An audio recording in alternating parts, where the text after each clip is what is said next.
তো দিন যায় রাত্রি যায়, ফামা কাসা ফাজনা বা জাম্বান, আবার কোনোদিন পাপ করেছে।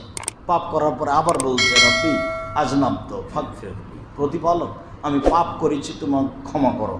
তখন আবার আল্লাহ তাআলা বলছেন আলেম আব্দি আনাল্লাহ রাব্বান, আমার দাস দাসী কি জানে যে তার একজন প্রতিপালক রয়েছেন, এক ফেরুদাম্বা, যিনি পাপকে ক্ষমা করতে পারেন, কয়েক হচ্ছে যিনি শাস্তি দিতে পারেন।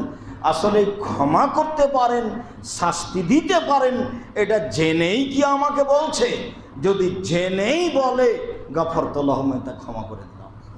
বলতে বলতে বলছেন ফাফি ইয়াফাল মাকাদা, তার জীবনে যদি বহুবারও ঘটে থাকে আর এমন করে থাকে, আমি তাকে ক্ষমা করে দেব।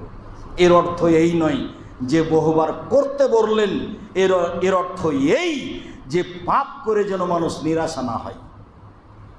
বহু তওবা করেছি তারপরও সেটা হয়, বহু তওবা করেছি তারপরও সেটা হয়। একটা হলো নিশা যখন হয়ে যাবে, খুব তওবা করলেন, আব্দুর রাজ্জাক সাহেব বললেন 3 শ্রেণীর মানুষ জান্নাতে যাবে না, তার 1 শ্রেণীর মানুষ এসে বিড়ি তামাক জর্দা সিগারেট গুলজে খায়। খুব তওবা করলেন, 3 দিন টিকার পরে আর নেই। বক্তব্যের এক ফাঁকে শুনলেন দাড়ি, সেদিন দাড়ি ছেড়ে দিয়েছেন, তার মানে এটা নিশা ছিল না, খারাপ লাগছিল, এখন ভালো লাগে। তারপরে ছিল একটা কথা, 3 শ্রেণীর মানুষের সাথে আল্লাহ কথা বলবেন না, টাকনুর নিচে প্যান্ট লুঙ্গি পরে যে আমি সব প্যান্ট কেটে দিয়েছি। এটা সহজ, এটা করে ফেলেছেন, যদি এটা সহজ নয়। কিন্তু বিড়ি তামাক জর্দা সিগারেট এমন জিনিস যে এটা নেশা, কেউ যখন নেই, আচ্ছা তো তওবা তো করেছি, এখন তো কেউ দেখে না।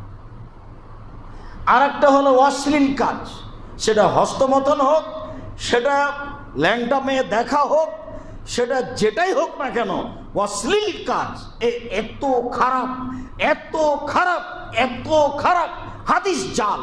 কিন্তু আল্লাহ নবী বলছেন, কেউ যদি বলে পাহাড় সরে গেছে এক জায়গা থেকে আর এক জায়গা, বিশ্বাস করে নিও। কেউ যদি বলে তার অভ্যাস পরিবর্তন হয়ে গেছে, বিশ্বাস করিও না। হাদিসটা জাল, মানে আর রাসূলের কথা এটা নয়। মানুষ পরিবর্তন হতে পারবে, এ কথাই ঠিক। ও খুব খারাপ। ও এক পর্যায়ে বলছে একাই যে পাপ তো বন্ধ করতে পারলাম না, কোনো রকমে জেলে চলে গেলে হয়, তাহলে আর নেশা হবে না। আর একবার বলছে যে পাপ তো এটা ঠেকানো যাবে না, সব সময় ফাঁকা জায়গায় থাকবো, কেউ যেন না দেখে। ও মনে মনে বলছে, তার মানে খুব চেষ্টা করে কিন্তু নিজেকে টিকিয়ে রাখতে পারে না। অভ্যাস খুব খারাপ জিনিস, যার কারণে মানুষে বলে অভ্যাসের দাস। এরপরেও যেটা বলছি যে এই বলে আপনি নিরাশা হবেন না, নিরাশা হয় কাফের। নিরাশা কে হয়? কাফের। যারা সালাত আদায় করে ও কাফের নয়। আপনি কাফের নন। পৃথিবীর কোনো যুবক, পৃথিবীর কোনো যুবতী যারা আল্লাহকে বিশ্বাস করে, যারা নবীকে বিশ্বাস করে, সে যেন তার পাপের কারণে নিজেকে কাফের মনে না করে।